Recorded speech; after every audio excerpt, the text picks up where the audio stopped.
خلقوا كخلقه فتشابه الخلق عليهم قل الله خالق كل شيء وهو الواحد القهار. صدق الله. அல்லாஹ் தஆலாவுடைய கிருபையால் 724வது வாரமாக தப்சீருடைய இந்த தொடர் பயான் ஆரம்பிக்கிறது. சூரத்து ராத் என்ற அத்தியாயத்தின் 14 ஆயத்துகள் முன்னால் விளக்கம் சொல்லப்பட்டுள்ளன. வலில்லாஹி யஸ்ஜுது மன் ஃபிஸ் ஸமாவாதி வல் அர்த், வானங்களில் உள்ளவையும் பூமியில் உள்ளவையும் அல்லாஹுக்கே சஜிதா செய்கின்றன, வழிபடுகின்றன. தௌஅன் வ கர்ஹன், விரும்பியோ விரும்பாமலோ, தன்னுடைய சுய விருப்பப்படி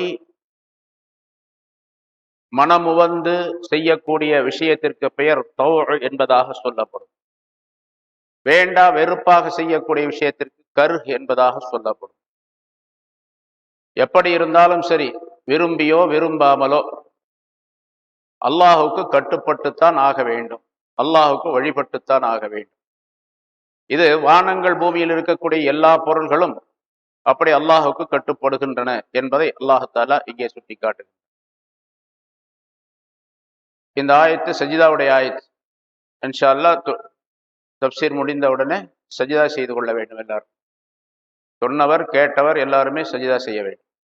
சஜிதா செய்வது வாஜிப். அல்லாஹ் ஒருவனுக்கே வழிபாடு அனைத்தும் சொந்தம்.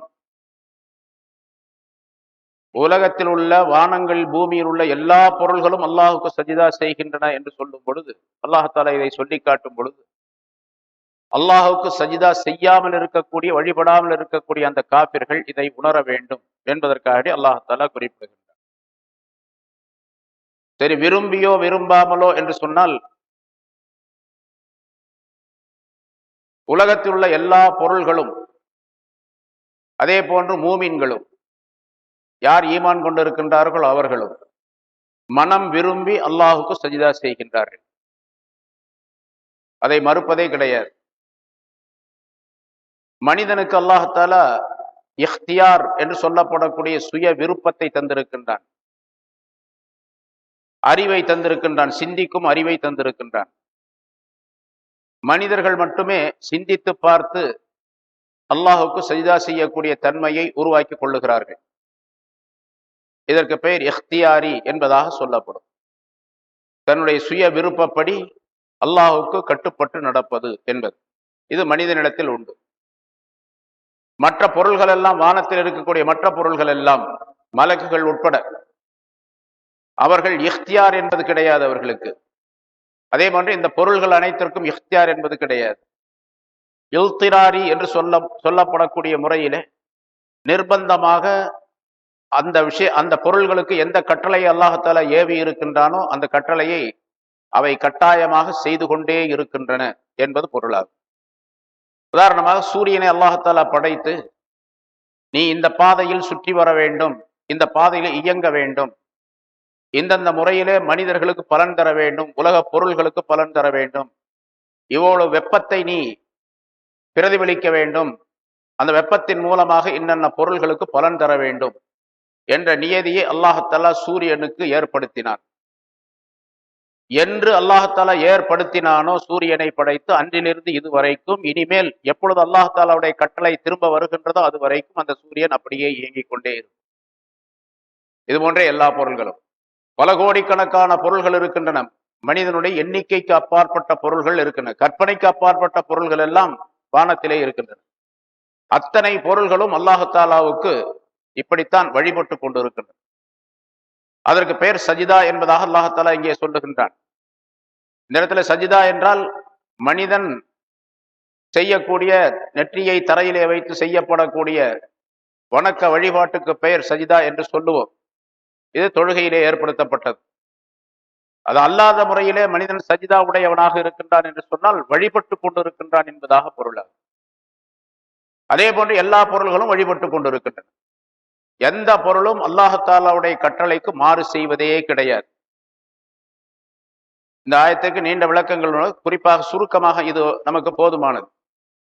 வானங்கள் பூமியில் இருக்கக்கூடிய எல்லா பொருள்களும் அல்லாஹுக்கு வழிபட்டு கொண்டிருக்கு. அதாவது எந்த நோக்கத்திற்காக அல்லாஹாலா படைத்தானோ அந்த நோக்கத்தை நிறைவேற்றி கொண்டிருக்கின்றன.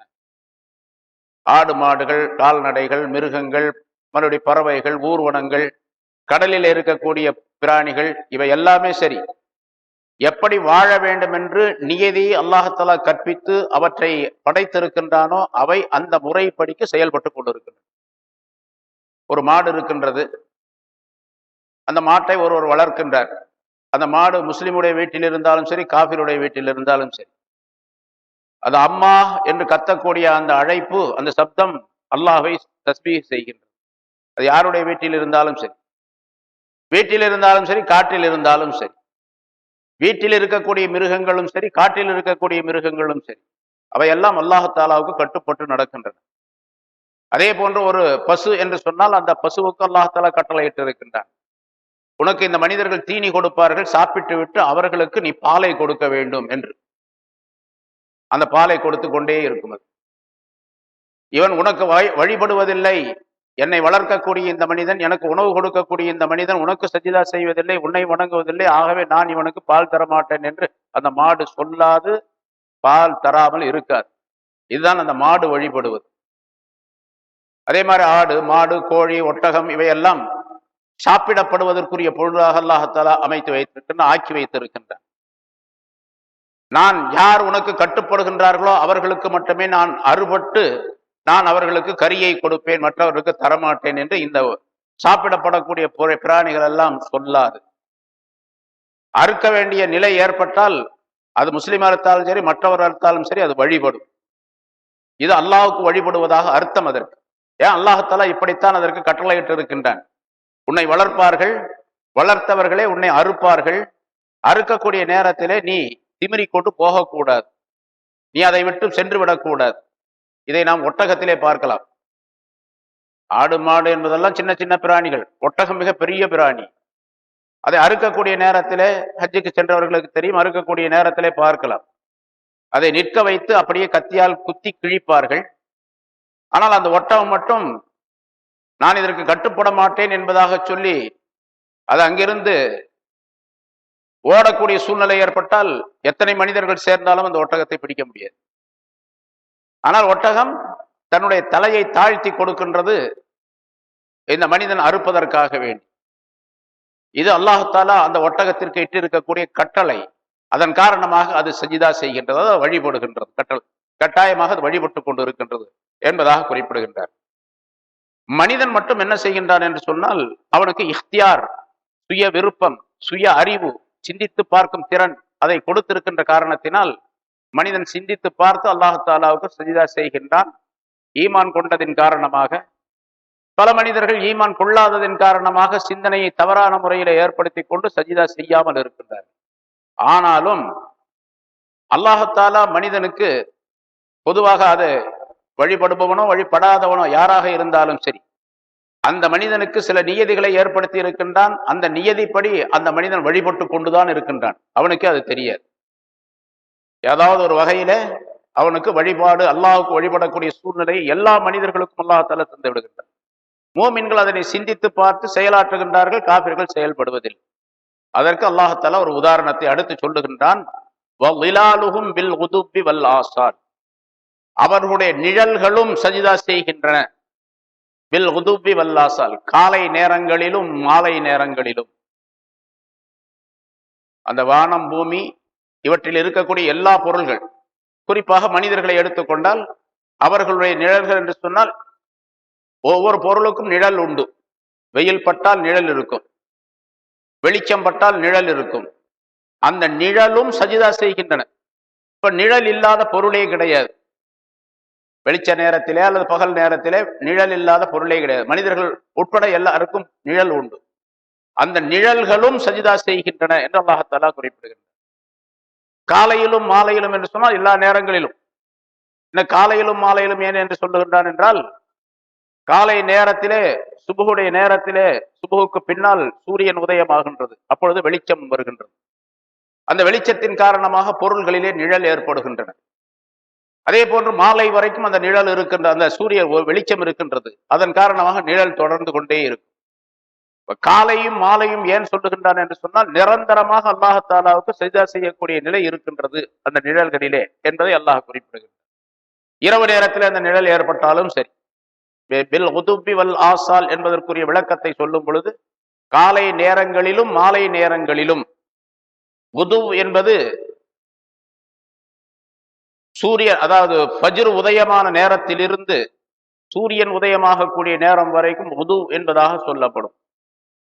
அல்லது சூரியன் உதயமான நேரத்திலிருந்து பகல் வரைக்கும், நடுப்பகல் வரைக்கும் உது என்பதாக சொல்லப்படும். ஆசால் என்பது நண்பகலிலிருந்து சூரியன் மறையும் வரைக்கும் நேரத்திற்கு சொல்லப்படும். ஆக சூரியன் உதயமானதிலிருந்து சூரியன் மறையும் வரைக்கும் உள்ள எல்லா நேரத்தையும் சேர்த்துத்தான் பில் உதுபி வல் ஆசால் என்ற வார்த்தையில் அல்லாஹ் தஆலா குறிப்பிடுகின்றான்.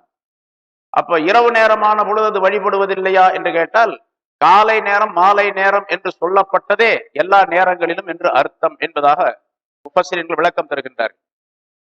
ஆக மனிதர்களுடைய நிழல்கள், எல்லா நிழல்களும் சஜ்தா செய்கின்றன என்று சொல்லும் பொழுது மனிதன் இதனை சிந்திக்க வேண்டும்.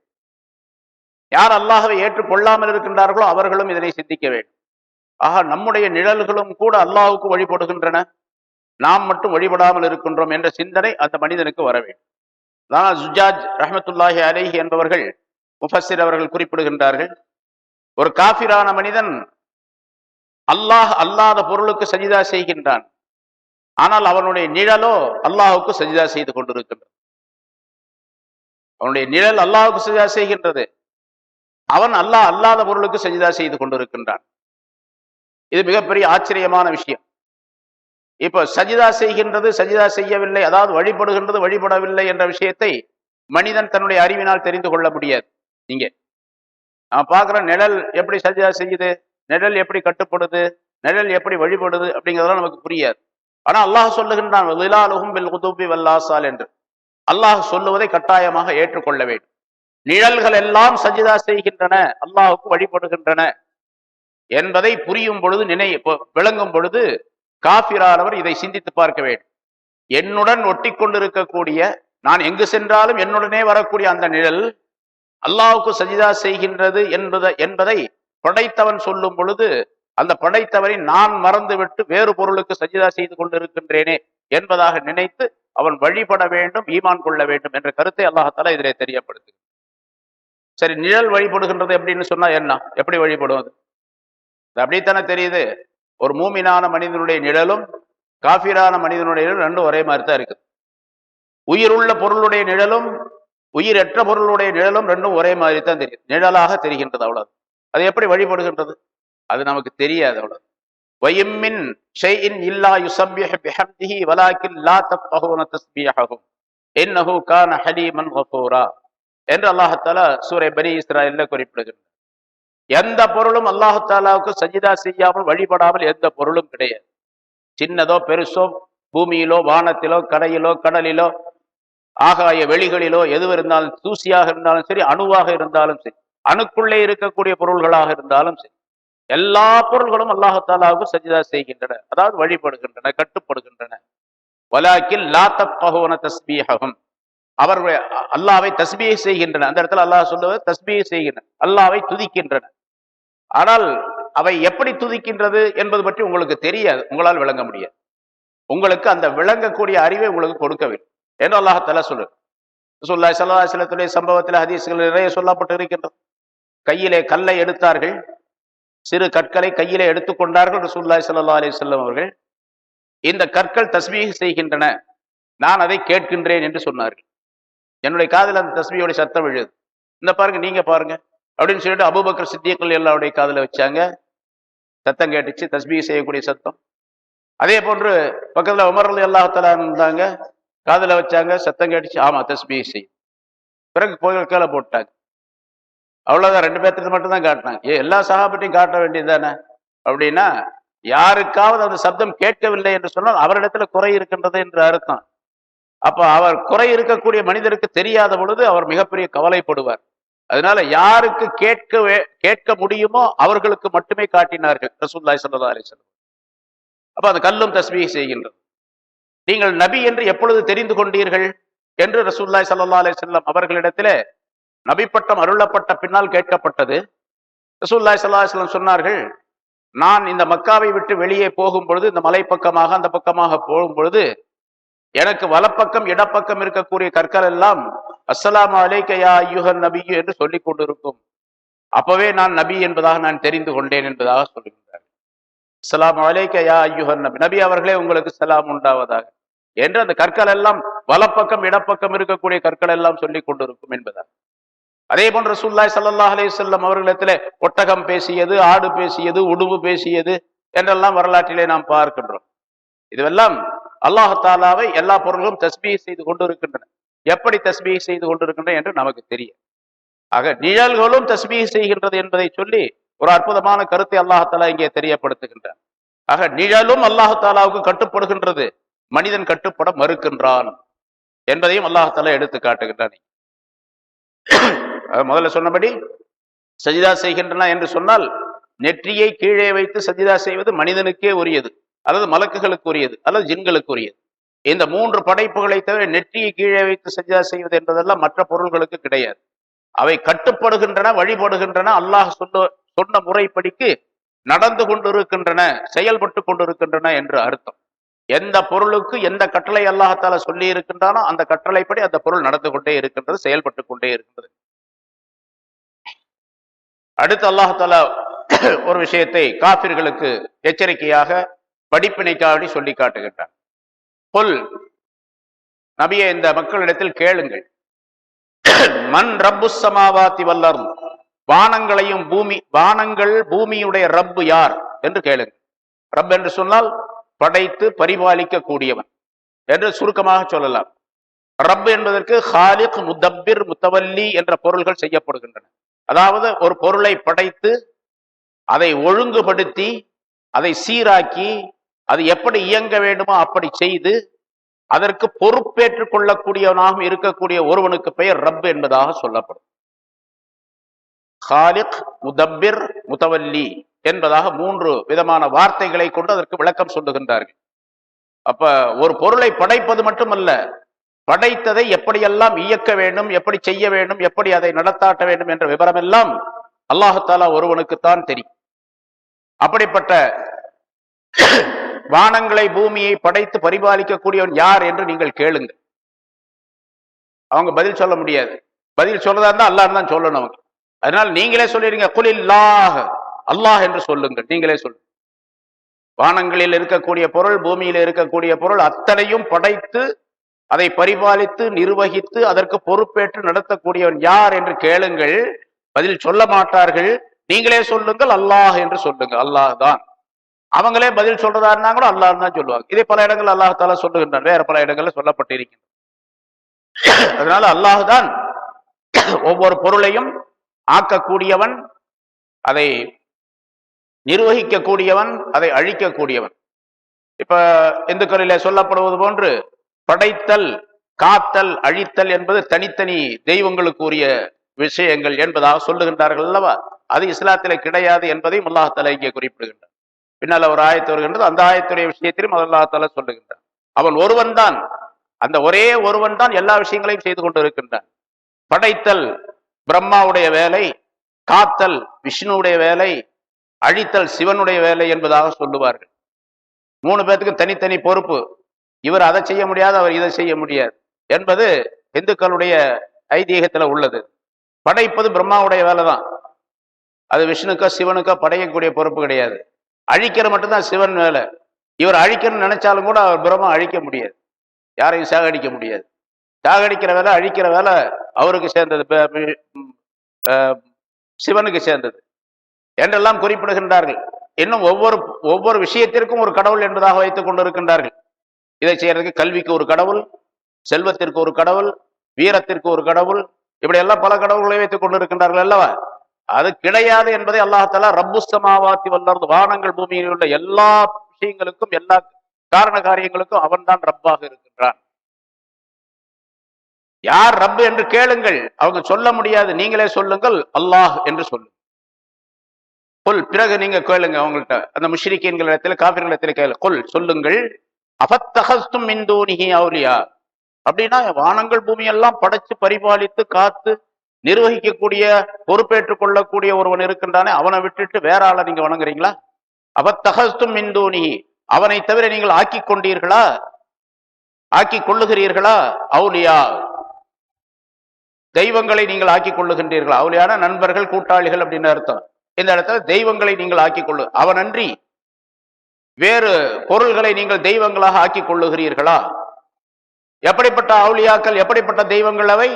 லா யம்லிகூன லி அன்ஃபுஸிஹிம் நஃபன் வலா தர்ரா, அந்த தெய்வங்கள் அடுத்தவருக்கு உதவி செய்ய முடியாது ஒரு புறம், அடுத்தவருக்கு எந்த பலனையும் தர முடியாது, எந்த இடையூறையும் தர முடியாது என்பது இருக்க, தனக்கு தானே கூட எதையும் செய்ய முடியாது.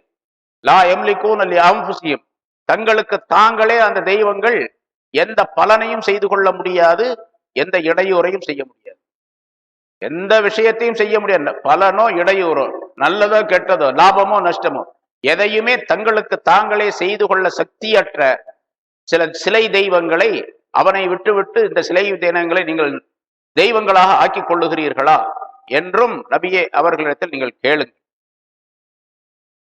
இன்னும் கேளுங்கள், குல், நபியை நீங்கள் சொல்லுங்கள் அந்த மக்களிடத்தில், ஹல் யஸ்தவில் ஆமா வல் பசீர், குருடனும் பார்வையாளனும் சமமாவானா என்று கேளுங்கள். பார்வை இல்லாதவனும் பார்வை உள்ளவனும் சமமாவானா? இங்கே பார்வை உள்ளவன் என்பது மூமினான மனிதரை குறிப்பது, பார்வை இல்லாதவன் காஃபிரை குறிப்பது, முஷ்ரிக்கை குறிப்பது. இந்த மூமினும் காஃபிரும் சரியானவான சமமாக ஆக முடியுமா? அல்லாஹ், இப்படிப்பட்ட அல்லாஹுவை நம்பியவரும் நம்பி செயல்படக்கூடியவரும் நம்பாமல் இருக்கக்கூடிய மனிதர்களும் சிலைகளை வணங்கக்கூடிய மனிதர்களும் சரியாக ஆக முடியும்? வெளி தோற்றத்திலே பார்த்தால் அவர்கள் நல்லவர்களாக தெரிகின்றார்கள், ஆனால் குருடர்கள் என்று அவர்களை அல்லாஹ்தாலா சொல்லுகிறார். யார் அல்லாஹுவை விட்டுவிட்டு மற்ற தெய்வங்களை வணங்குகின்றார்களோ, அல்லாஹ் மீது உள்ள நம்பிக்கையை விட்டுவிட்டு மற்ற தெய்வங்களின் மீது நம்பிக்கை கொள்ளுகின்றார்களோ, அவர்கள் குருடர்கள். இந்த குருடர்களும் அல்லாஹு தாலாவின் மீது நம்பிக்கை கொண்டு செயல்படக்கூடிய நல்ல பார்வை உள்ளவர்களும் சமமாவார்களா என்பதை கேளு. இன்னொரு கருத்து,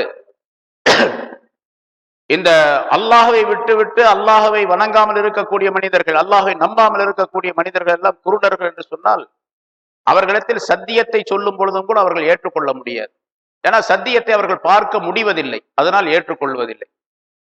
சத்தியத்தை பார்க்க முடிவதில்லை. மூமினான மனிதர்கள் சத்தியத்தை பார்க்கின்றார்கள் தங்களுடைய கண்களால், அதை ஏற்றுக்கொள்ளுகின்றார்கள் என்ற கருத்தையும் அல்லாஹ் தஆலா சொல்லி தெரியப்படுத்துகின்றார். குருடனும் பார்வையாளனும் சமமானா என்று கேட்டால், அல்லாஹும் அல்லாஹ் அல்லாத சிலை தெய்வங்களும் சமமாவர்களா என்ற அர்த்தமும் உண்டு.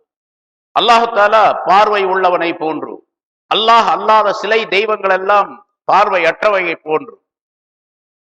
எப்படி குருடனும் பார்வை உள்ளவனும் பார்வை இல்லாதவனும் சமமாக முடியாதோ, அதே போன்று அல்லாஹும் இந்த சிலை தெய்வங்களும் சமமாக முடியாது என்பதாக குறிப்பிடுகிறது.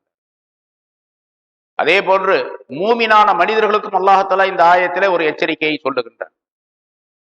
பார்வை இல்லாதவன் என்று சொன்னால் அல்லாஹ் அல்லாத மனிதர்களை, அல்லாஹ் அல்லாத சக்திகளை தனக்கு சாதகமாக ஆகும் என்பதாக நினைக்கக்கூடிய ஒரு மனிதன், அவன் பார்வை இல்லாதவனை போன்றுதான். அல்லாஹ் அல்லாத மற்ற பொருள்களை தனக்கு சாதகமாக ஏதாவது பலன் தரும் என்பதாக நினைக்கக்கூடியவர்கள், அல்லாஹ் அல்லாதவர்களின் மூலமாக எனக்கு எல்லா விதமான நன்மைகளும் கிடைக்கும் என்பதாக சொல்லக்கூடியவர்கள், இவர்கள் எல்லாம் குருடர்களை போன்று, பார்வை இல்லாதவர்களை போன்று என்று குறிப்பிடுகின்றார் என்ற விளக்கம் சொல்லப்பட்டு இருக்கின்றது. அல்லாஹ்வை மட்டுமே முழுமையாக நம்பி அவனை தவிர வேறு எவரும் எனக்கு எதுவுமே செய்ய முடியாது, எதுவுமே தர முடியாது, நன்மையோ தீமையோ எதை செய்வதாக இருந்தாலும் அவன் ஒருவன் தான் செய்ய வேண்டும் என்று நம்பிக்கை கொள்ளக்கூடிய மனிதன் பார்வை உள்ளவன். அல்லாஹ் அல்லாத பொருளின் மூலமாக எனக்கு நன்மைகள் கிடைக்கும் என்பதாக சொல்லக்கூடியவன், நினைக்கக்கூடியவன் பார்வையற்றவன். இந்த ரெண்டு பேரும் சமமாக முடியுமா என்று அல்லாஹ் தஆலா கேட்கின்றான்.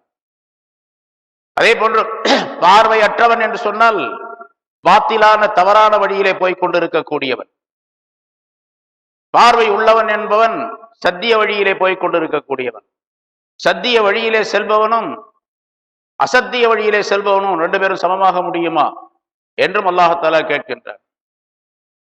முன்னால ஒரு கருத்து சொல்லப்பட்டது, அதாவது அல்லாஹுவும் நீங்களும் தான் எனக்கு உதவி செய்ய வேண்டும் என்று ஒருவர் சொன்னால் அவர் ஷிர்க் வைத்து விட்டார் என்பதாக குறிப்பிடுகின்றார்கள். நம்ம சாதாரணமாக சொல்றோம், அல்லாஹ்வுக்கு அடுத்ததாக உங்களை தாங்க நம்பி இருக்கிறோம் அப்படின்னு சொல்றோம். அது சொல்லுவதும் குற்றம் என்பதாக உலமாக்கள் குறிப்பிடுகின்றார்கள். அல்லாஹ்வை தான் நம்ப வேண்டும், அல்லாஹ் அல்லாத பொருளை நம்பக்கூடாது. அப்படின்னு சொன்னா அடுத்தவற்றை உதவி தேடக்கூடாது என்ற அர்த்தம் அல்ல. யாரிடத்தில் உதவி தேடினாலும் சரி, யாருடைய தயவை எதிர்பார்த்தாலும் சரி, அல்லாஹ் அதை செய்கின்றான், இவர் மூலமாக எனக்கு தருகின்றான் என்ற எண்ணம் இருக்க வேண்டும். அல்லாஹும் நீங்களும் தான் எனக்கு உதவி என்று சொன்னால் அவர் ஷிர்க் செய்தவராக, அல்லாஹுடைய சிபாத்துகளில் இணை வைத்தவராக ஆகிவிட்டார் என்பதாக குறிப்பிடும். ஏனென்றால் அல்லாஹ் தான் சர்வ விஷயங்களையும் செய்யக்கூடியவன், அவனுக்குத்தான் எல்லா ஆற்றல்களும் உண்டு. எத்தனை விதமான காரண காரியங்கள் இருந்தாலும் சரி, அதற்கு அடிப்படையாக இருக்கக்கூடியது, அசலாக இருக்கக்கூடிய அல்லாஹ் தான். முன்னால ஒரு சில விளக்கங்கள் சொல்லப்பட்டன, முன்னால் உள்ள சில ஆயத்துகள் 2-3 வாரத்துக்கு முன்னால். அல்லாஹால சில பாதுகாப்புக்காக வேண்டி மலக்குகளை நியமனம் செய்திருக்கின்றான், மனிதர்களுக்கு பாதுகாப்புக்காக வேண்டி. பாதுகாப்புக்காக வேண்டி மலக்குகள் இருந்தாலும் கூட எந்த பாதுகாப்பை எந்த மலக்குகள் செய்கின்றார்களோ அந்த பாதுகாப்பை அல்லாஹ் தான் அசல்ல தருகின்றான். ஹகீகத்துல பாதுகாப்பு தரக்கூடியவன் அல்லாஹ் தான். அதற்கு காரணமாக இந்த மலக்குகளை அல்லாஹால ஆக்கி வைத்திருக்கின்றான் என்பதாக பொருளாகும். இதை ஒரு மூமினான மனிதன் புரிந்து கொள்ள வேண்டும், ஒவ்வொரு மூமினும் புரிந்து கொள்ள வேண்டும் என்பதையும் அல்லாஹால இந்த ஆயத்திலே குறிப்பிடுகின்றார். ஆக சத்தியத்தை காணக்கூடியவர், சத்திய வழியிலே நடக்கக்கூடியவர், சத்தியத்தின்படி வாழக்கூடியவர், அவர் பார்வை உள்ளவர்.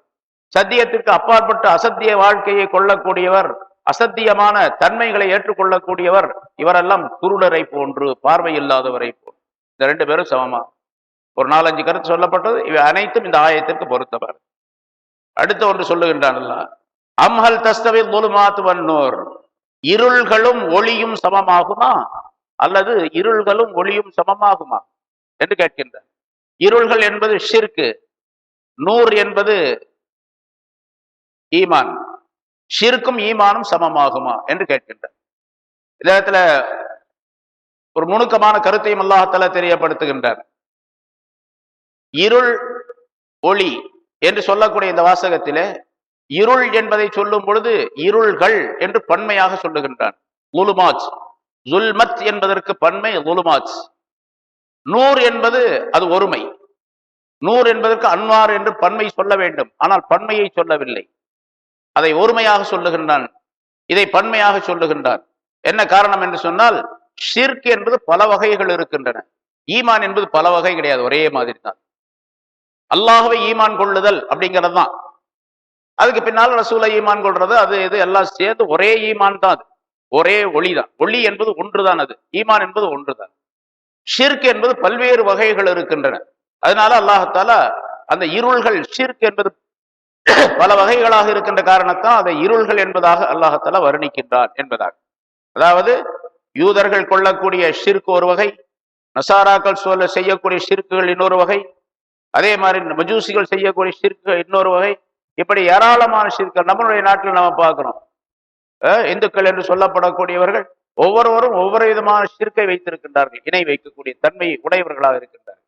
அதனால அந்த எத்தனை வகையான ஷிர்க்குகள் இருந்தாலும் சரி, அவை பூராமே இருள் தான், அதிலே ஒளி என்பதே கிடையாது என்பதை அல்லாஹ்தஆலா தெரியும். இருட்டுக்குள்ளே அவர்கள் இருந்து கொண்டு இருக்கின்றார்கள். எப்பொழுது அவர்கள் வெளிச்சத்திற்கு வர வேண்டும் என்று நினைக்கின்றார்களோ, நாடுகின்றார்களோ, உறுதி கொள்ளுகின்றார்களோ, அந்த நேரத்தில் அல்லாஹ்தஆலா அந்த ஒளியை காட்டுவார். இல்லைன்னா அதிலேயே தான் இருப்பார். ஏன் வர்றதில்லை?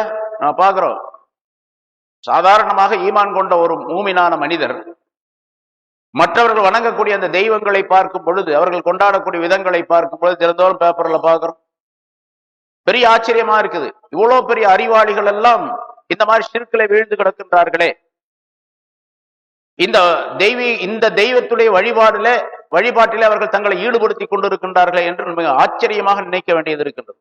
இவர்களுக்கு அறிவு இல்லையா? சிந்திக்கக்கூடிய திறன் இல்லையா? பெரும் பெரும் அறிவாளிகள் எல்லாம் இதில் இருக்கின்றார்கள், பார்க்கிறோம்.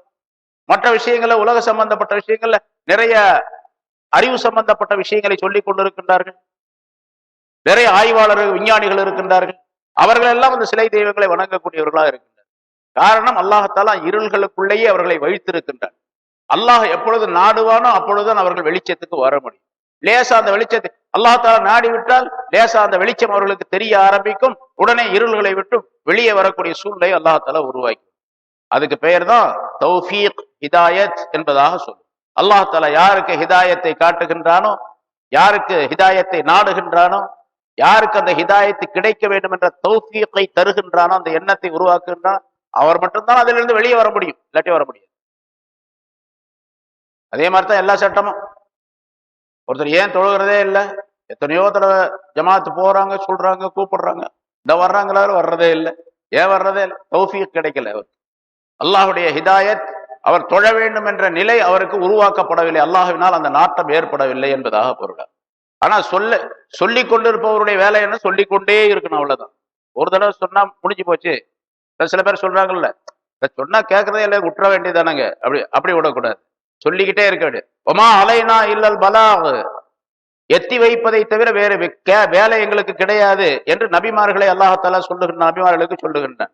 மா அலைனா இல்லல் பலாக், நம் மீது பொறுப்பு என்ன தெரியுமா? சொல்ல வேண்டியதுதான். சொல்ல வேண்டியதுன்னா எத்தனை தடவை வேணாலும் சொல்லிக்கிட்டே இருக்க வேண்டியது. அது கலக்கெல்லாம் கிடையாது. ஒரு தடவை சொன்னா விட்டுற வேண்டியது தானே அப்படின்னு சொன்னா அதுவும் குற்றமாகிவிடும். யார் சொல்லுகின்றாரோ அவர் மீது குற்றமாகிவிடும். திரும்ப திரும்ப சொல்லிக்கொண்டே இருக்கு. அவர் போனா வர்றதே இல்லைங்க, அவர் சொன்னா கேட்கறதே இல்லைங்க, அப்புறம் ஏன் போய் சொல்லணும் அப்படின்லாம் சொல்லக்கூடாது, சொல்லிக்கொண்டே இருக்க வேண்டும். அவ்வளவு சொல்லிக்கொண்டே இருக்கு. எது வரைக்கும் கேட்டா அவருடைய உயிருக்கோ உடைமைகளுக்கோ ஆபத்து ஏற்படும் என்ற நிலை வரைக்கும் சொல்லிக்கொண்டே இருக்கு. ஒருத்தர் சொல்றாரு, அடுத்த தடவை நீ வந்த உன்னை ஆளை காலி பண்ணிடுவேன் அப்படின்னு சொன்ன போக வேண்டியது, அதுக்கு பின்னால் போக வேண்டிய அவசியம். அது வரைக்கும் போய்கொண்டே இருக்கணும். ஆனா நபிமார்கள் அப்படியும் கூட கிடையாது.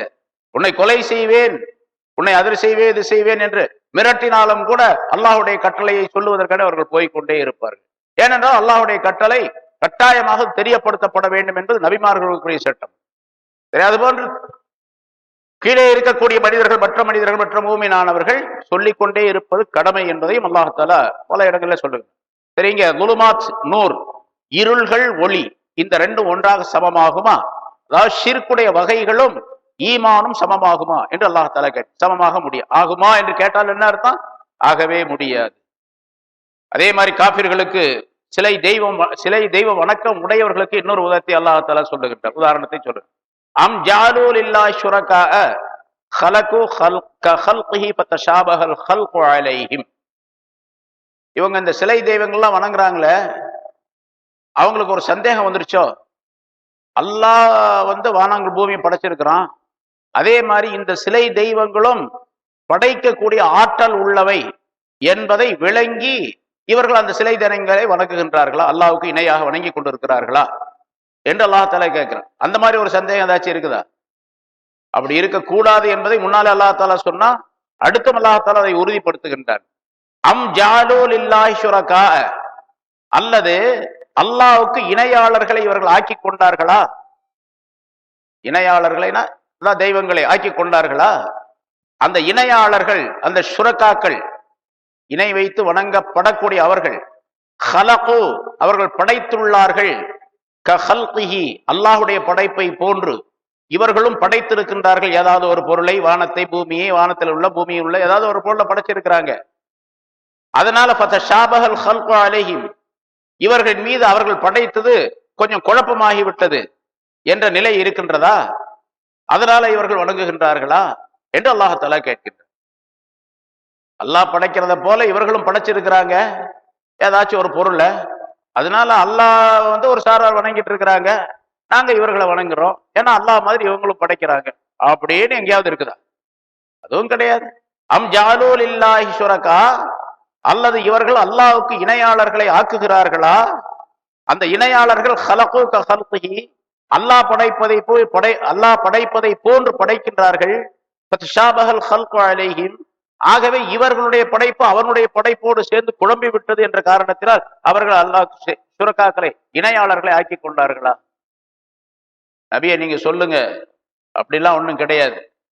அல்லாஹ்வை தவிர படைக்கக்கூடியவன் யாருமே கிடையாது.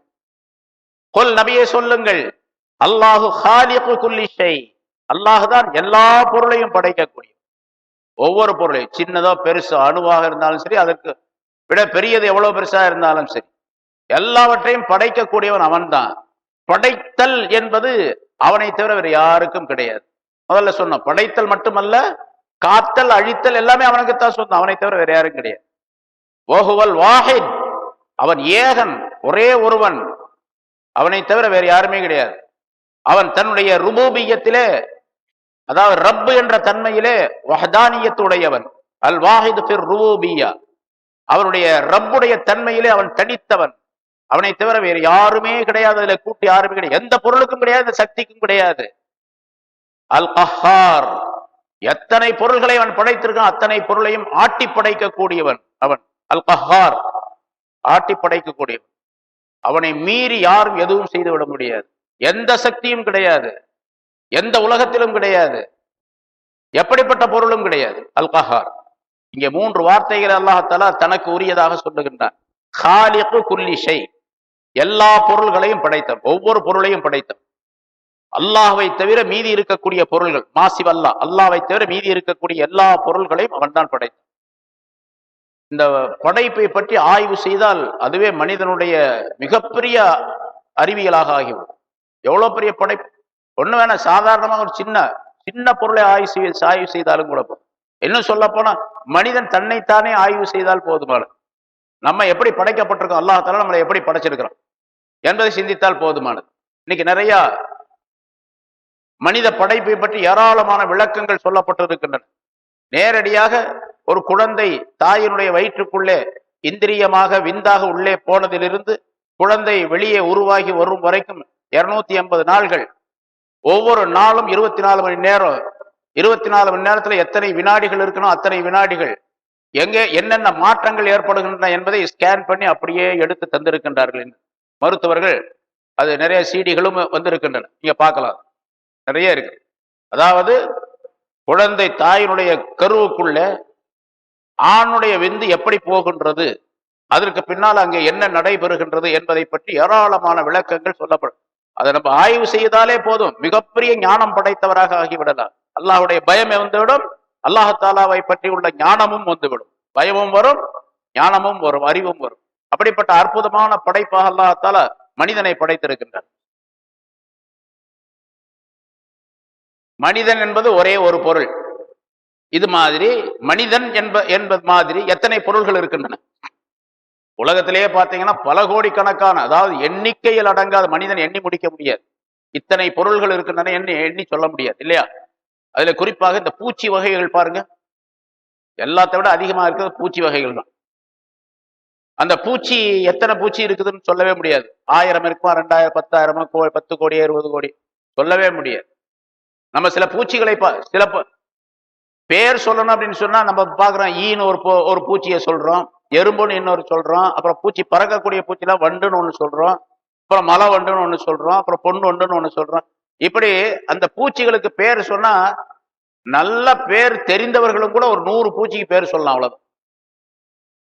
நீங்க காட்டு பகுதியில போய் உட்கார்ந்துக்கிட்டு அந்த பூச்சிகளை கணக்கு எடுத்தீங்கன்னு சொன்னா கணக்கே போட முடியாது, எவ்வளவு பூச்சி இருக்குதுன்னு கணக்கு போட முடியும். சில வண்டுகளை பார்த்தீங்கன்னு சொன்னா யானை கொம்பு வண்டு அப்படின்னு ஒண்ணு இருக்குது. யானை மாதிரி 2 தந்த மாதிரி இருக்கும், இவ்வளவு பெருசு இருக்குது இந்த வண்டு. வேகமா வந்து ஒரு மனிதன் மேல அடிச்சுச்சுன்னா அவன் உடம்பு போனா காயமாகி போயிடும், அவ்வளவு பெரிய வண்டு. காடுகள் இருக்கக்கூடிய பகுதிகளில், வயல்வெளி இருக்கக்கூடிய பகுதிகளில் நீங்க போய் பார்த்தீங்கன்னா ஏராளமான பூச்சிகள் இருக்கின்றன.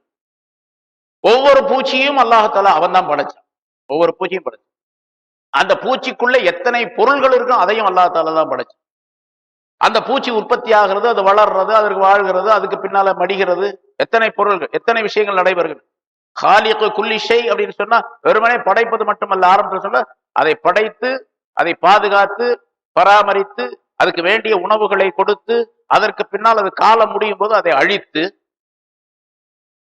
அதனுடைய பொறுப்புகள் அனைத்தையும் ஏற்றுக்கொள்ளக்கூடிய முத்தவல்லியாக இருக்கக்கூடிய அவன் தான். முத்தவல்லினா பொறுப்பேற்றுக் கொள்ளக்கூடியவன் அவன். இதையெல்லாம் மனிதன் சிந்திக்க வேண்டும் என்பதற்காக அல்லாஹால முதல்ல இந்த சிலை தெய்வங்களை நீங்கள் வணங்குகின்றீர்களா, படைக்க முடியுமா, படைக்கிறத போல நீங்க நினைச்சுக்கிட்டு இருக்கிறீங்களா? இல்ல, எந்த தெய்வமும் எந்த பொருளையும் படைக்க முடியாது. இன்னொரு இடத்துல அல்லாஹாலா சொல்றாங்க இல்லையா, இன்னல்லதீன ததுஊன மின் தூனில்லாஹி, அல்லாஹ்வை தவிர மற்ற தெய்வங்களை வணங்கக்கூடியவர்கள் அவர்கள் சிந்திக்க வேண்டும். லை யஹ்லுகு ஸுபாபன், அந்த அல்லாஹ்வை தவிர மற்ற தெய்வங்கள் ஒரு ஈயை கூட படைக்க முடியாது, ஈயை கூட உண்டாக்க முடியாது. வலவிஜ்தமஊ லஹு, ஈயை உண்டாக்குவதற்காக வேண்டி உலகத்தில் உள்ள எல்லா தெய்வங்களும் ஒன்னா கூடினாலும் சரி உண்டாக்க முடியாது. உலகத்தில் உள்ள எல்லா தெய்வங்களும் ஒன்னா சேர்ந்து ஒரு மீட்டிங் போட்டு ஒரு மஷூரா பண்ணி ஒரு ஈய உண்டாக்க முடியுமா? முடியாது என்று அல்லாஹ் சொல்லுகிறார். இன்னொரு இடத்துல அல்லாஹ் சொல்லும் போது ஒரு ஈ அந்த தெய்வத்தின் மீது உங்களுடைய அந்த தெய்வத்தின் மீது வந்து உட்கார்ந்தால் அந்த ஈய விரட்டுறது கூட அது சக்தி கிடையாது. அப்படிப்பட்ட ஒரு பொருளை நீங்க வணங்கி கொண்டிருக்கிறீர்கள் என்பதாக சொல்லுகின்றான். இதெல்லாம் அவர்களுக்கு படிப்பினைக்காக சொல்லுகின்றான். ஆனால் யாருக்கு முதல்ல சொன்னபடி யாருக்கு அல்லாஹ் தஆலா ஹிதாயத்தை நாடுகின்றானோ அவங்க தான் உள்ள வர முடியும். ஏன்னா அங்கேயே அது இருளையே தான் கிடக்கும். சரி, அல்லாஹ் தஆலா தன்னை பற்றி இங்கே சொல்லுவான், குலில்லாஹு காலிகு குல்லி ஷை, எல்லா பொருளையும் ஒவ்வொரு பொருளையும் அவன் தான் படைத்தான். வஹுவல் வாஹிதுல், அதுல யாரும் கூட்டாளி கிடையாது. எந்த மனிதனும் எந்த பொருளும் அதற்கு இணையாக முடியாது, அல்லாஹுக்கு கூட்டாளியாக முடியாது. ஒவ்வொரு பொருளையும் அல்லாஹ் தான் படைத்தான் என்பதற்கு ஒரு கருத்து சொல்லப்பட்டு இருக்கின்றது. அதாவது சின்ன பொருளை பெரிய பொருளை எதுவாக இருந்தாலும், அதே மாதிரி பொருள் அப்படின்னு சொன்னா திடப்பொருள் அப்படிங்கிற அர்த்தம் தான் அல்ல. உலமாக்கள் எழுதுகின்றார்கள், நிறங்கள் இருக்கின்றனவே, எத்தனை நிறம் இருக்குது? அசல் 7 நிறங்கள். இந்த 7 நிறங்கள்ல இருந்து கலவையின் மூலமாக ஆயிரக்கணக்கான நிறங்களை உண்டாக்குகின்றார். இப்ப இன்னைக்கு நீங்க பெயிண்ட்ல பார்க்கலாம். பெயிண்ட் இதுல பார்த்தீங்கன்னா அது ஒரு கேட்லாக் ஒன்று கொடுத்துருப்பாங்க. எந்தெந்த நிறத்தை 2 ஒன்னா 3 நிறங்கள் 4 நிறங்களை சேர்த்தா என்ன நிறம் வரும் அப்படின்னு சொல்லி எத்தனை நிறம் வருது? ஆயிரக்கணக்கான நிறங்கள் இருக்கின்றன. இதுவும் பொருள் தான். ஷை என்பதற்குள்ள அதுவும் அடக்கம். அப்ப அந்த நிறங்களை படைக்கக்கூடியவனும் அவன் தான், அல்லாஹ் தஆலா. அதே மாதிரி இனிப்பு கசப்பு சுவைகள் எத்தனை இருக்கிற அறுசுவை அப்படின்னு சொல்லுவோம். அந்த அறுசுவை ஒரு சுவை இன்னொரு சுவையுடன் சேர்ப்போது வேறொரு சுவை தெரியும் இல்லையா? இன் புளிப்பு அப்படின்னு சொல்லி ஒரு சுவை இருக்கின்றது. இனிப்பும் புளிப்பும் சேர்ந்தது, அது முஸ் என்பதாக அரபியிலே சொல்லுவார்கள், அந்த சுவை. அதே மாதிரி சுவையை அல்லாஹ் தஆலா அவன் தான் படைத்தான். இனிப்பையும் அவன் தான் படைத்தான். கசப்பு புளிப்பு என்று சொல்லப்படக்கூடிய சுவைகள் அனைத்தையும் அவன் தான் படைத்தான். இந்த காலிகு குல்லி ஷை என்பதற்கு திடப்பொருள் அப்படிங்கிறத மட்டும் கவனத்துல கொண்டு வரக்கூடாது. திடமல்லாத பொருள்களையும் அவன் தான் படைச்சான். காற்று, ஒளி, இது போன்ற உள்ள பொருள்களை வச்சுக் கொள்ளலாம். அதே மாதிரி இருள், ஒளி, அதையும் அல்லாஹ் தஆலா அவன் தான் படைச்சான். இல்லை, இருக்கின்றது அப்படின்னு, அதாவது பாசிட்டிவ் நெகட்டிவ் ரெண்டையும் அவன் தான் படைச்சான், அவன் தான் உண்டாக்கினான். மகிழ்ச்சி, சந்தோஷம், அதற்கு நேர் எதிரான கவலை, சந்தோஷத்தையும் கவலையும் அவன் தான் உண்டாக்கினான். எல்லாவற்றையும் அவன் தான் படைத்தான் என்பது அந்த காலிகு குல்லி ஷை என்பதனுடைய விளக்கம். அதே மாதிரி வாஹித், அவன் ஒருவன். இந்த படைக்கக்கூடிய விஷயத்துல அவனை தவிர வேற யாரும் கூட்டாளியும் கிடையாது. அவன் தான் படைச்சான் என்பது ஒன்று, அவன் ஒருவன் தான் படைத்தான், அவன் ஏகன். அந்த படைப்புக்குள்ள யாரும் கூட்டாளியாக வர முடியாது என்பது 2வது. 3வது அல் கஹார், அவன் அத்தனை பேரையும் அத்தனை பொருள்களையும் ஆட்டி படைக்கக்கூடியவன், அடக்கி ஆளக்கூடியவன். கஹார் என்றால் அடக்கி ஆளக்கூடியவன். அடக்கி ஆளக்கூடிய தன்மை அவனுடைய. எந்த பொருளும் அவனுடைய அடக்குதலை விட்டு மீறி செல்ல முடியாது. சில அரசாங்கத்துல பார்க்கிறோம், அதாவது ஒரு சர்வாதிகாரி ஒரு நாட்டை ஆட்சி செய்கின்றார் என்று வைத்துக் கொண்டாலும் கூட, மிகப்பெரிய சர்வ சக்தி படைத்தவர் என்று இருந்தாலும் கூட, பல நேரங்களிலே அவருடைய பிடியை மீறி, அவருடைய ஆட்சியை மீறி, அவருடைய அடக்குமுறையை மீறி நடந்துவிடக்கூடிய சூழ்நிலைகள், பல விஷயங்கள் ஏற்பட்டு விடுகின்றன. உலகத்தில் எத்தனையோ ஆட்சியாளர்கள், அடக்குமுறையாளர்கள் இருந்திருக்கின்றார்கள், சர்வாதிகாரிகள் இருந்திருக்கின்றார்கள்.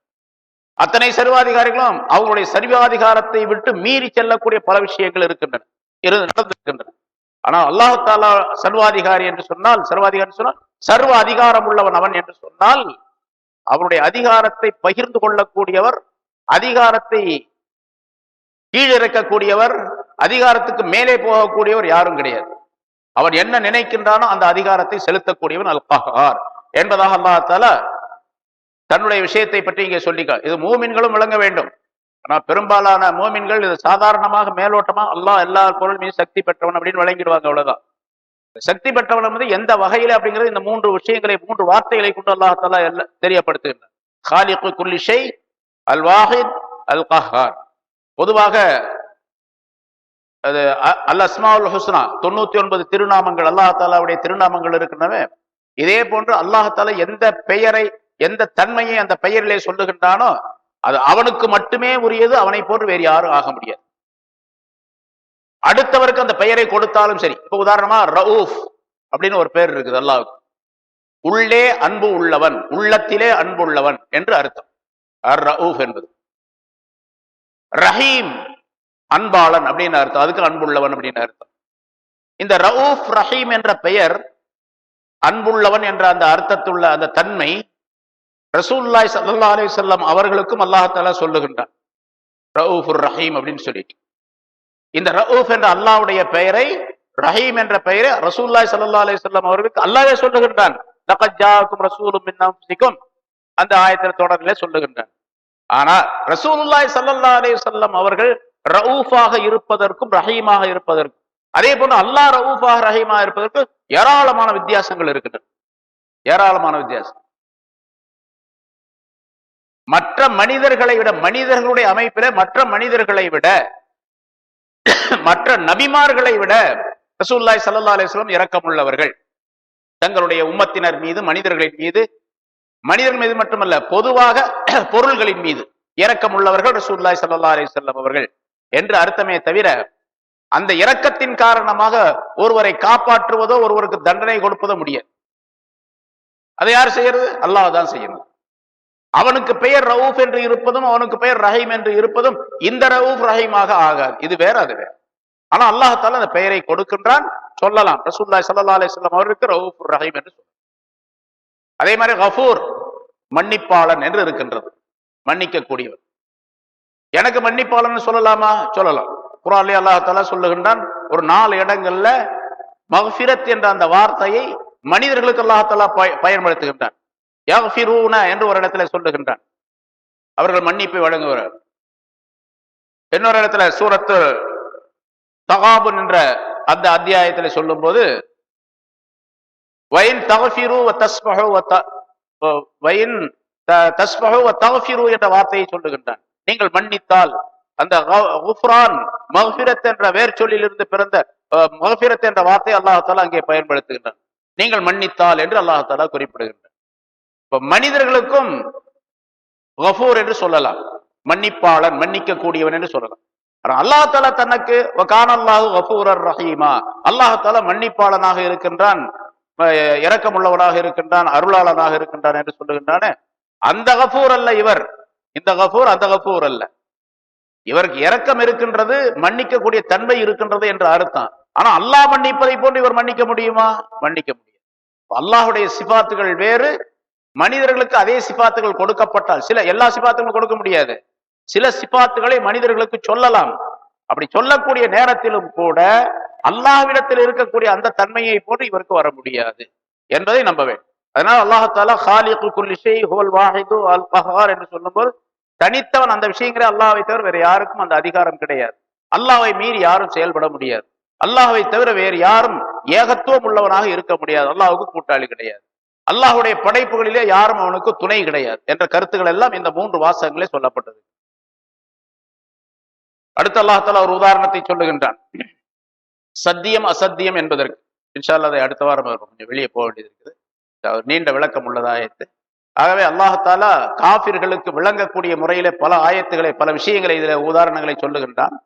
மூமினான நாமும் அதை சிந்தித்து பார்த்தால் அல்லாஹ் தஆலாவுடைய ஆற்றல், அவனுடைய அறிவு, அவனுடைய அன்பு, அவனுடைய திறமை, இவையெல்லாம் தெரிந்து கொள்ளக்கூடிய சூழ்நிலையில் எந்த அளவுக்கு நாம் தெரிந்து கொள்ளுகின்றோமோ அந்த அளவுக்கு அதிகமாக வழிபாடு இருக்க வேண்டும். ஆனா என்ன ஆச்சுன்னு கேட்டா, எந்த அளவுக்கு தெரிந்து கொள்றோமோ அந்த அளவுக்கு வழிபாட்டை விட்டு வெளியே போயிட்டு இருக்கோம். இப்போ சாதாரணமாக சொல்லுவார்கள், அந்த காலத்துல இருந்த மனிதர்களுக்கு கிடைத்த அறிவை விட மிக அதிகமான அறிவு நமக்கு கிடைக்கின்றது இல்லையா? அதே போன்று முற்காலத்தில் இருந்த மனிதர்களை விட அதிகமான வசதி உள்ளவர்களாக நாம் இருக்கின்றோம். இந்த மாதிரி சுகமும் யாருக்கும் கிடையாது, அந்த காலத்துல கிடையாது. அந்த காலத்துல ஏழை எளியவர்கள் அப்படின்னு சொல்லி பார்த்தாங்க, நிறைய சாப்பாட்டுக்கு இல்லாம கஷ்டப்பட்டவர்கள் ஏராளமாக இருக்காங்க. இன்னைக்கு சாப்பாடு இல்லாம கஷ்டப்படுகின்றார்கள் அப்படின்னு சொல்லக்கூடிய சூழ்நிலையே பெரும்பாலும் கிடையாது. அதாவது ஒரு சில இடத்துல சில நிர்பந்தங்களின் காரணமாக ஏற்படக்கூடிய சூழ்நிலையை தவிர மற்ற இது கிடையாது. உலகளாவிய நிலையில பல இடங்கள்ல இருக்குது. இருந்தாலும் கூட பெரும்பாலான மனிதர்கள் சுகமாக வாழக்கூடிய சூழ்நிலை இருக்கின்றது. முந்தைய காலத்தை விட சுமார் ஒரு 50 ஆண்டுகள் 100 ஆண்டுகளுக்கு முன்னால் இருந்த நிலையை விட சுகமாக மனிதர்கள் நல்ல வசதியோடு வாழுகின்றார்கள். எல்லா விதமான வசதிகளும் இருக்கின்றது. அறிவியல் சம்பந்தப்பட்ட விஷயங்களை எடுத்துக்கொண்டால் ஒரு 50 ஆண்டுகளுக்கு முன்னால இருந்ததை விட பல மடங்கு அதிகமான அறிவியல் பெற்றவர்களாக வாழுகின்றார்கள். ஒரு 50 வருஷத்துக்கு முன்னால, ஒரு 100 வருஷத்துக்கு முன்னால இந்த வானம், சந்திரன், சூரியன், இருக்கக்கூடிய பொருள்கள் இவற்றை பற்றி எல்லாம் எதுவுமே அதிகமாக தெரியாது. பொதுவாக சூரியன் இருக்கு, சந்திரன் இருக்கு, அவ்வளவுதான் தெரியுமே தவிர சூரியன் என்ன, சந்திரன் என்ன, சூரியனுடைய அமைப்பு என்ன, சந்திரனுடைய அமைப்பு என்ன, வானத்தினுடைய அமைப்பு என்ன, சொர்க்கம் நரகம் என்று சொன்னால் என்ன என்ற ஆகிரத் சம்பந்தப்பட்டால் வான்வெளி சம்பந்தப்பட்ட விஷயங்களும் கூட இன்றைக்கு தெளிவாக தெரியக்கூடிய சூழ்நிலை இருக்கின்றது. ஆக இப்படியெல்லாம் எல்லா வகைகளும் நன்மைகளை அதிகமாக பெற்றுக் கொண்டிருக்கக்கூடிய நாம் பெற்றுக் கொண்டிருக்கின்றோம் என்று சொல்லி நிறுத்திவிட்டால் அது செயல்படாவிட்டால் அது குற்றத்திற்குரிய செயலாக ஆகிவிடும், நிலையாக ஆகிவிடும். என்ன செய்யணும்? எந்த அளவுக்கு வசதி கிடைத்திருக்கின்றதோ, எந்த அளவுக்கு அறிவியல் சம்பந்தப்பட்ட விளக்கம் கிடைத்திருக்கின்றதோ அந்த அளவுக்கு அதிகமாக வணங்க வேண்டும். அதிகமாக வணங்க. ரசூலுல்லாஹி ஸல்லல்லாஹு அலைஹி வஸல்லம் சஹாபாக்களும் ஸல்லல்லாஹு அலைஹி வஸல்லம் வணங்கினாங்க. எவ்வளவு வணங்கினாங்க? கால் வீங்கக்கூடிய அளவுக்கு ஒவ்வொரு இரவு நின்று வணங்கினார்கள் அப்படின்னு சொல்லப்பட்டிருக்கு. காலெல்லாம் வீங்கி பெருசா போயிடும் நின்று வணங்குவதின் காரணமாக, தொழுவதின் காரணமாக. ஏன் தொழுதாங்க? அவ்வளவு நேரம் ஏன் தொழுதாங்க? அல்லாஹுவை பற்றி, அல்லாஹ்விடத்தில் இருக்கக்கூடிய விஷயங்களை பற்றி தெரிந்தார்கள், அவர்கள் தெரிந்து வைத்திருந்தார்கள். நேரடியாக அல்லாஹ் தஆலா காட்டினான், பல நேரங்களிலே கனவின் மூலமாக காட்டினான். இவையெல்லாம் தெரிந்த காரணத்தினால் ரசூலுல்லாஹி ஸல்லல்லாஹு அலைஹி வஸல்லம் அதிகமாக வணங்கினார். உங்களை விட எனக்கு அதிகமாக தெரியும் என்பதாக சொன்னார். அதே போன்று இருக்கக்கூடிய மறைவாக இருக்கக்கூடிய பல விஷயங்களை லவ் தாலமூன மா அலமு, நான் எவ்வளவு விளங்கி இருக்கின்றேனோ, அறிந்திருக்கின்றேனோ அந்த அளவுக்கு நீங்கள் அறிந்திருந்தால், லவ் தஸ்மஊன மா அஸ்மஊ, நான் கேட்கின்ற செய்திகளை எல்லாம் நீங்கள் கேட்டால், லஹைத்தும் கலீலம் வல பகைத்தும் கத்தீரா, கொஞ்சமாக சிரிப்பீர்கள், அதிகமாக அழுவீர்கள் என்று ரசூலுல்லாஹி ஸல்லல்லாஹு அலைஹி வஸல்லம். ஏன் கேட்டா, அப்படி பார்ப்பதின் காரணமாக அல்லாஹ் தஆலாவுடைய அங்கே தர்பார் சில நேரங்கள்ல பார்க்கும் பொழுது அந்த விஷயங்களை, ஹதீஸ்ல வரக்கூடிய விஷயங்களை அப்படியே கற்பனை செய்து இப்படி நடக்கின்றது என்பதாக கற்பனையை நாம் பார்க்கும் பொழுது மிகப்பெரிய பயங்கரமான ஒரு சூழ்நிலை ஏற்படும். அதனால அழுகை வரும், சிரிப்பு போய்விடும். அதாவது உலகத்திலே உல்லாசமாக இருக்கக்கூடிய சூழ்நிலை மறந்து அல்லாஹ்வை வணங்கக்கூடிய சூழ்நிலை ஏற்படும். அதை சஹாபாக்களும் பார்த்தார்கள், கண்டார்கள். ரசூலுல்லாஹி ஸல்லல்லாஹு அலைஹி வஸல்லம் தொடர்பின் காரணமாக இப்ப நம்ம அந்த தொடர்புகள் எல்லாம் இல்லாத காரணத்தினால் ஒன்று, இன்னொன்று அறிவியல் சம்பந்தப்பட்ட விஷயங்களை வெறும் அறிவு சம்பந்தப்பட்டதாகவே காணுகின்றோமே தவிர அது ஆன்மீக சம்பந்தப்பட்ட முறையிலே தெரிந்து கொள்வதில்லை. அறிவுக்கும் ஆன்மீகத்துக்கும் சம்பந்தம் இருக்கின்றது என்பது விளங்கினால் அறிவின் மூலமாக ஆன்மீகத்தை பெற்று அந்த ஆன்மீகத்தின் மூலமாக அதிகமான இபாதத் வணக்க வழிபாடுகளை செய்யக்கூடிய சூழ்நிலை ஏற்படும். அதை நாம் புரிந்து கொள்ள வேண்டும். இந்த வாசகங்களின் மூலமாக, ஆயத்துகளின் மூலமாக புரிந்து கொள்ள வேண்டும். எந்த அளவுக்கு அதிகமாக இபாதத்துகள் வணக்கங்கள் செய்கின்றோமோ அந்த அளவுக்கு நாம் விளங்கி கொண்டோம், அறிந்து கொண்டோம், அல்லாஹ்வை தெரிந்து கொண்டோம் என்பதாக பொருளாகும். அதனால பொதுவாக ஒரு சட்டம் சொல்லப்படும், ரசூலுல்லாஹி ஸல்லல்லாஹு அலைஹி வஸல்லம் சொன்னதாக அல்லது பழமொழியாக சொல்லப்படும். அரஃப்துல்லாஹ, இமாம் கஸாலி ரஹ்மத்துல்லாஹி அவர்கள் சொல்லுகின்றார்கள், அல்லாஹ்வை அறிந்து கொள்ளக்கூடிய முறையாக நான் அறிந்து கொள்ளவில்லை என்பதாக சஹாபாக்கள் சொன்னார்கள். ஹஜ்ரத் அபூபக்கர் சொன்னதாகவோ அல்லது மற்ற சஹாபாக்கள் யாராவது ஒருவர் சொன்னதாகவோ சொல்லப்படுகின்றது. அல்லாஹ்வை அறிந்து கொள்ளக்கூடிய முறையாக நான் அறிந்து கொள்ளவில்லை. மா அரஃப்துல்லாஹ் ஹக்க மாரிஃபதி, அல்லாஹ்வை எப்படி அறிய வேண்டுமோ அப்படி நான் அறியவில்லை. இது ரசூலுல்லாஹி ஸல்லல்லாஹு அலைஹி வஸல்லம் சொன்னதாகவும் சொல்லுவார்கள். அது எந்த அளவுக்கு அந்த ஹதீஸ் இருக்கு நமக்கு தெரியல. அதே போல சஹாபாக்கள் சொன்னதாகவும் சொல்லுவார்கள். அல்லாஹ்வை அறிந்து கொள்ளக்கூடிய அளவுக்கு நான் அல்லாஹ்வை புரிந்து கொள்ளவில்லை, அறிந்து கொள்ளவில்லை என்பது. அப்ப ரசூலுல்லாஹி ஸல்லல்லாஹு அலைஹி வஸல்லம் என்று சொன்னார்கள் என்று வைத்துக் கொண்டால் ரசூலுல்லாஹி ஸல்லல்லாஹு அலைஹி வஸல்லம் அவர்களே புரிந்து கொள்ளவில்லை என்று சொல்ல மற்ற மனிதர்கள் புரிய முடியாது அப்படின்னாரு. சரி, சஹாபாக்கள் சொன்னார்கள் அப்படின்னா அல்லாஹ்வை பற்றி உள்ள அறிவு எனக்கு முழுமையாக கிடையாது, எனக்கு தெரிந்த அளவுக்கு நான் அவனை வழிபடுகின்றேன், வணங்குகின்றேன் என்பதாக பொருளாகும். இந்த வாசகம் அப்படியே தொடர்ந்து வந்தது. இமாம் அபூ ஹனீஃபா ரஹ்மத்துல்லாஹி அலைஹி அவர்கள் சொன்னார்கள், அரஃப்துல்லாஹ ஹக்க மாரிஃபதிஹி, அல்லாஹ்வை புரிந்து கொள்ளக்கூடிய அளவுக்கு நான் புரிந்து கொண்டேன் என்பதாக சொன்னார். அதுக்கு முன்னால் சஹாபாக்கள் சொன்னாங்க, அல்லாஹ்வை நான் புரிந்து கொள்ளக்கூடிய அளவுக்கு புரிந்து கொள்ளவில்லை என்பதாக. அபூ ஹனீஃபா ரஹ்மத்துல்லாஹி அவர்கள் சொன்னார்கள், அல்லாஹ்வை புரிந்து கொள்ளக்கூடிய அளவுக்கு நான் புரிந்து கொண்டேன் என்பதாக. இது எப்படி? அப்ப சஹாபாக்களோட அபூ ஹனீஃபா பெரிய ஆளா? அறிவுல, ஈமான்ல இருக்கவே முடியாது இல்லையா? அப்ப அபூ ஹனீஃபா ரஹ்மத்துல்லாஹி சொன்ன கருத்து என்ன? சில பேர் கேட்டாங்க, இப்படி நீங்க சொன்னீங்களே, முன்னால் அப்படி சொல்லப்பட்டு இருக்கின்றதே அப்படின்னு. அவங்க சொன்னாங்க, அல்லாஹ்வை நான் புரிந்து கொண்டேன். எப்படி புரிந்து கொண்டேன் என்று நீங்க சொல்லலையே, நான் சொல்லலையே. எப்படி புரிந்து? அல்லாஹ்வை தெரிந்து கொள்ளவே முடியாது என்று நான் தெரிந்து கொண்டேன் அப்படின்னு சொன்னாங்க. அல்லாஹ்வை என்னுடைய அறிவினால் தெரிந்து கொள்ளவே முடியாது என்று நான் தெரிந்து கொண்டேன் அப்படின்னு சொன்னாங்க. அது மாதிரி அல்லாஹுவை பற்றி உள்ள முழுமையான அறிவு யாருக்கும் வராது. இருந்தாலும் அல்லாஹால சொல்லக்கூடிய இந்த ஆயத்துக்களை வைத்து அவன் எப்படிப்பட்ட ஆற்றல் உள்ளவன் என்பதாக விளங்கும் பொழுது அந்த அளவுக்கு அதிகமாக